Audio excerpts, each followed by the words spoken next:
Hi guys, this is Praveen and इस video में आपसे बात करने वाला हूँ कि जेई मेंस 2017 है वो पोस्टपोन होगा कि नहीं होगा। दूसरी चीज़ कि उसको पोस्टपोन होना चाहिए कि नहीं होना चाहिए। तो पहले बात कर लेते हैं कि वो पोस्टपोन होगा कि नहीं होगा। तो according to me JEE Mains to सितंबर पोस्टपोन होगा, बट होना नहीं चाहिए क्योंकि काफ़ी पोस्टपोन हो चुका है। वो पोस्टपोन किस लिए होगा? बिकॉज आपको बताओ कोरोना वायरस केसेस कितने बढ़ रहे हैं। एक हफ़्ते पहले 10 दिन पहले 20,000 दिन के केस आ रहे थे। एक हफ़्ते पहले 25,000, 2 दिन पहले 30,000 और आज 17 जुलाई को 35,000 केस आए हैं। तो आपको पता है कितना रैपिडली बढ़ रहा है और ये एटलीस्ट 1 महीने तक तो बढ़ेगा ही, उससे पहले रुकने वाला नहीं है। उसके बाद 1 से 2 महीने इसको कोरोना वायरस के केसेस को डाउन आने में लगेगा। ऐसे नहीं एकदम से पूरा ख़त्म हो जाएगा, पूरे केस ख़त्म होने में एटलीस्ट 1 से 2 महीने लगेंगे। और तब तक हमारा उतना टाइम है नहीं, हमारे पास सिर्फ 1.5 महीना है जेई मेंस के लिए। तो 2 से 3 महीने तो एटलीस्ट लगेंगे ख़त्म होने में। तो पोस्टपोन तो होगा, 90% है, बट 10% ना भी हो। कुछ एनटीए कुछ और इसका सेंटर बढ़ा दे या फिर शिफ्ट ज़्यादा कर दे बच्चों की, बट 90% चांसेस है। अगर कोरोना वायरस को देखते चलें, कोविड-19 को, तो पोस्टपोन होगा, बट होना नहीं चाहिए, काफ़ी पोस्टपोन हो चुका है। दूसरा पॉइंट है कि इज़ इट बेनिफिशियल और नॉट। तो अभी तक पोस्टपोन हो रहा था वो बेनिफिशियल था, बट अब इससे आगे पोस्टपोन होता है तो ये बेनिफिशियल उतना नहीं होने वाला। देखो, टॉपर की बात करते हैं तो टॉपर है। उसका पेपर आज हो जाए, 6 महीने बाद हो जाए, कभी भी हो जाए, तो टॉप करने वाला है। फ़र्क पड़ेगा तो एवरेज बच्चों को पड़ेगा। तो एवरेज बच्चे जो थे, let's say January JEE mains में जितने मार्क्स आ रहे हैं, अगर वो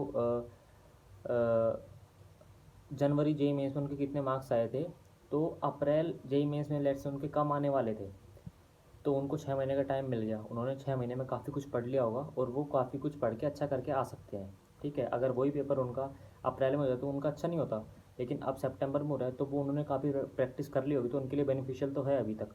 लेकिन अब इससे आगे पोस्टपोन होता है तो कुछ ज़्यादा फर्दर फ़ायदा होने वाला है नहीं, क्योंकि नंबर्स आने की एक लिमिट होती है।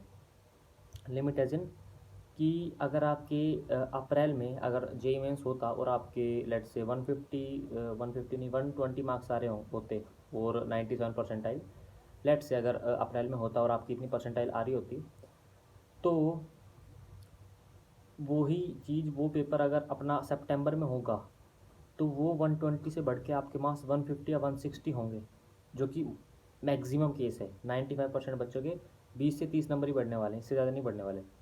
ठीक है, एवरेज बच्चों के।